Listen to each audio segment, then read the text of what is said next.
Yep. And I look at that back to when I used to do new construction, it would come up and I'd tell them just straight up, I'm not doing it. Right. Well, we need it that way. No, you don't. Yep. You think you do, but as Figure it soon out. as this freezes, you're going to think, well, that was a stupid idea. Yeah. Hey, everybody. Welcome to the Make Trades Great Again podcast. How you doing, Andy? Good. How are you doing, Eric? Good, good. So you've had some major weather events there. Yeah, recently. it's been a long weekend. We are Thursday, and I'm still waiting for the weekend to show up. We had what were we like 40 on Tuesday last week, I think, or Tuesday or Wednesday, and by Saturday morning we were negative 26. Yeah, that's a big swing. So, which I don't want to say, that is a big swing, and that's cold for us. I mean, that's 10 degrees, easily 10 degrees colder than we typically get this time of year. Okay. And we had the east side of the state, Flatlanders. I mean, man, they were just absolutely froze out over there, like 64 below or something like that. It was ambient without wind. There's some wild. I mean, you start thinking about that 64 below zero. I've seen it. Fahrenheit. Yeah, it's cold. Yeah, I mean, miserable. there's colder places for sure, but Not much. not very often, and not for very long. Right, and not typical for that area either. No. So in those situations, you start seeing the posts on Facebook or Instagram or whatever. Businesses have really been doing this for quite a while, yours included, mine. Right. I think I just posted something about, hey, if it's cold, if you need any help, we're here. Yeah. But you were talking to your customers about just kind of some very basics and what to or not to do because of this cold weather, right? So what were you saying? What have you been saying to your customers? Every couple of seasons, I try to have something. I mean, it's a good business, I guess. Yeah. Is to do a Google post or something like that and post information or helpful information for your customers. And it was, go to your thermostat, set it at your comfortable temperature when you're sitting there on the couch watching TV at 67, 68, 69, whatever, and push hold. Yeah. And set that to permanent hold. Don't ignore your day and night setback. Ignore all the things that you think that you're saving these massive amounts of money. And then if it's going to be cold, it's going to even be more money that you're going to save because you're not. You're really saving very minuscule amounts of money with a day and night setback. And when it's cold like this, just don't do it. Just ignore that. Resist the urge, and just put it on permanent hold. And I guess I didn't really understand the concept of it until someone had kind of explained it to me.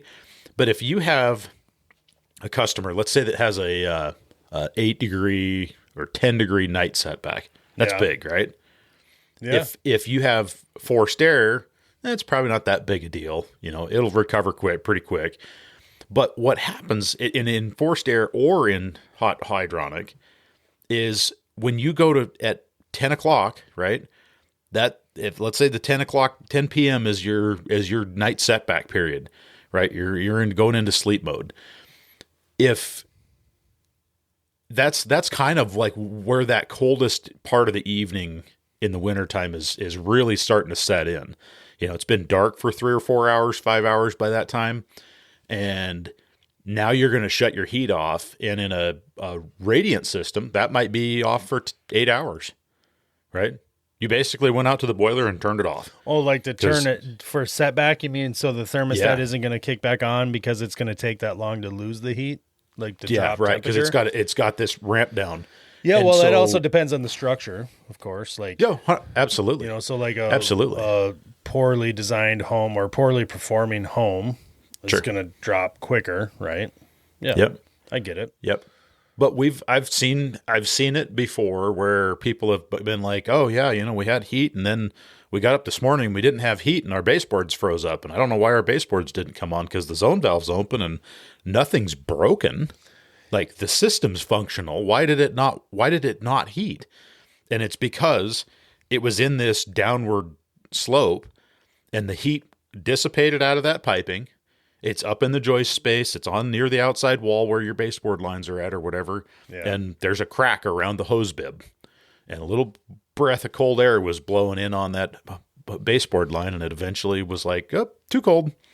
Well, it's interesting because you've seen, I think you guys just experienced this with a family member, but you've seen houses actually freeze up because it gets cold and they're in a climate that doesn't typically happen. So the house isn't built properly.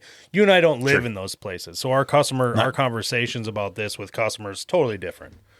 But anybody listening that lives in a warmer climate and you're seeing temperatures get colder than they used to or normally do, which, by the way, let me point out, all politics aside, is something that is truly happening in the entire universe. You can't deny it. Call it whatever you want. It's truly a thing. Texas freezing up and people dying. Just the other day, Nashville was like below zero, which is not a thing. Except it is now. So like all these things, big extreme events. I'm not even going there. That's not the point I'm trying to make. The point I'm trying to, you're right. I think setback, there's a place for it. Certain systems are better for setback. I tell my customers all the time, like if they have a furnace, a forced air furnace, I'm like, look, 5 degrees. If you want to do it, go for it. Because over time, it definitely does save energy. As long as your house is like not a total smokestack and doesn't lose all its heat as soon as you turn off the furnace. You know what I mean? Like if your house performs regularly, there's true scientific numbers, and they've researched this honestly for decades to prove that, yes, setting your thermostat back a little bit or zoning a system, there's a reason we zone systems because there's true benefit from it. And it should hopefully be motivated at least first by comfort, second by energy savings, right?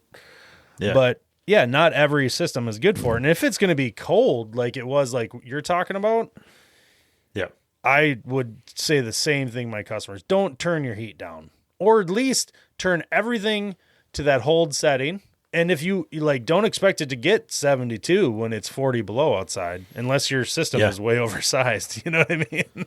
Depending on the kind of heating system you have in the first place. Yeah. Well, and so that was the big chase, So Saturday, we were real busy Saturday. 26 below makes things happen.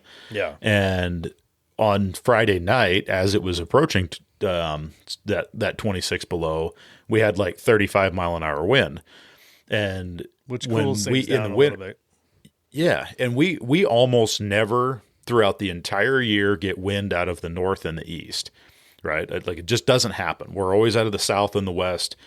And I've over 25 years of doing this, I've kind of made the theory, and I don't know if it's right or if it's true or whatever, but it seems to fit the bill that traditional wind that we get out of the south and the west, for every home that's 20 years old, has frozen and broken exploited all of the problem areas, all of the leaks.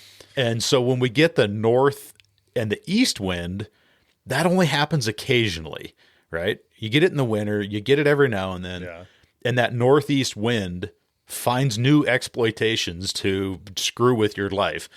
And, and you get that weird thing where the air blew down the combustion air duct. For this time, it blew down and it froze the water heater like 8 feet away, and why? Froze the water heater, wow. Right. I mean, I had one here like 2 years ago, 3-story house, 3 stories above grade. Yeah. The middle floor bathroom in the center of the house was froze up. Nothing else was, none of the perimeter. And it's 69 degrees in the house, right? And we're sitting there and I'm talking to the guy. Yeah, it came down around the vent. They didn't caulk the 2-inch vent pipe that went up through into the attic. Yeah. And so they'd been up there, the cable TV guy or something like that, moved all the insulation back, and they routed a new cable line down there, and there was a hole right alongside the vent pipe, and the hot and the cold water line literally had, you've done it before. You can't trust those cable guys, I'm telling you. Well, they bent the water lines around the back of the 2-inch drain line in the wall. Yeah, because there's no room. And the cold air dropped right down the wall from the 2 stories up and froze the bathroom in the middle of the house. And you're like, wait, No way. It doesn't even make There's sense. no way. And I had never found it until we cut the wall open, Somebody's screwing with you know, to fix these water lines. And I'm like, there's like cold air pouring in here. Where the heck is that coming from? Climb up in the attic, and sure enough, That's crazy. oh, look, there's the vent pipe. So, Well, back to that, you know, other places freezing that don't normally.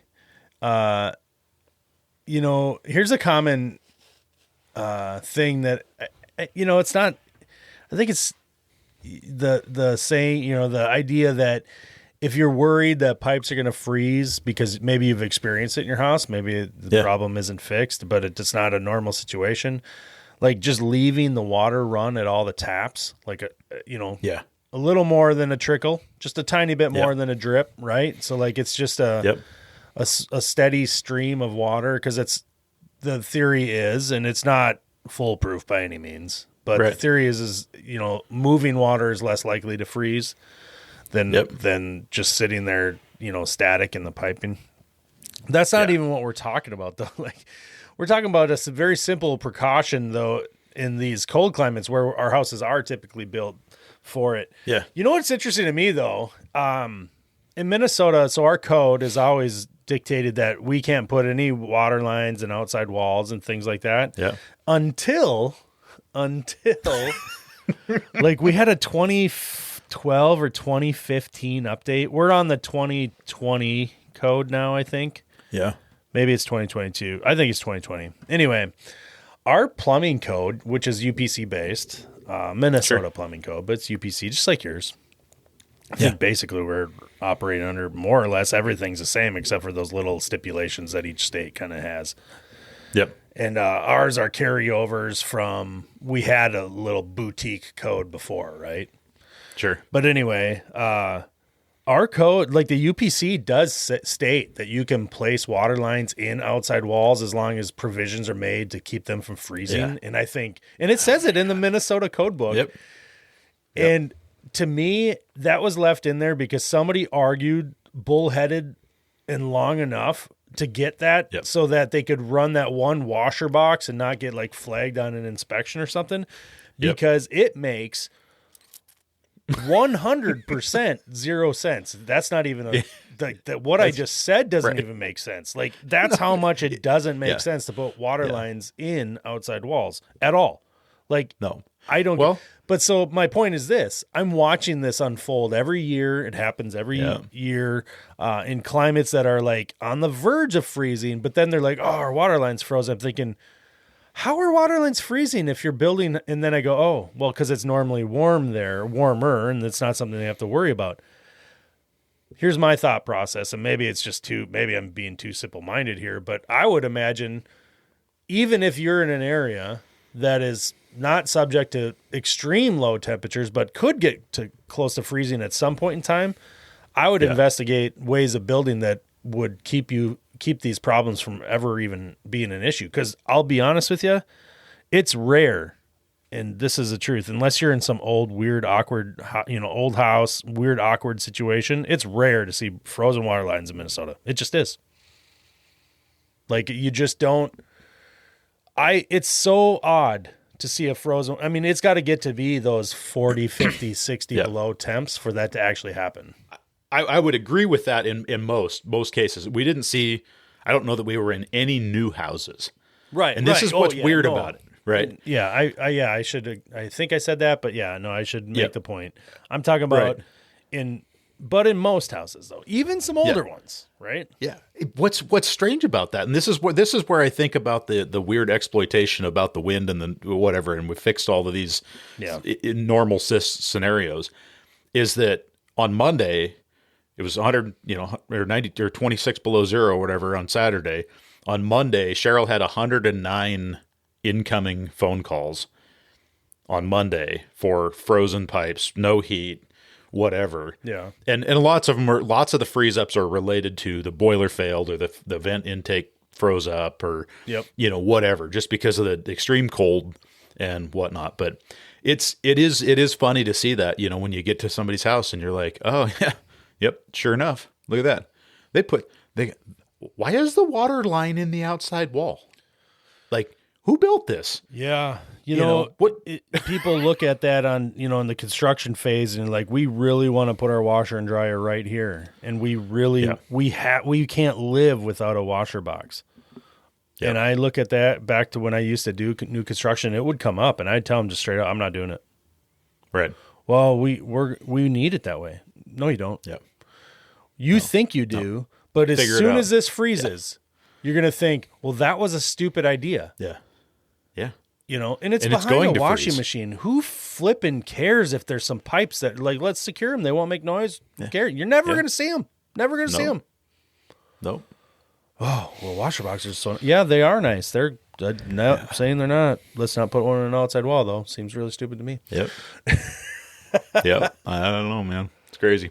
Well, let me ask you this, though. So I've had issues with these smart thermostats that are left on settings. Let's just call it what it is. The Nest thermostat, unfortunately. I think Nest thermostat's really nice, actually.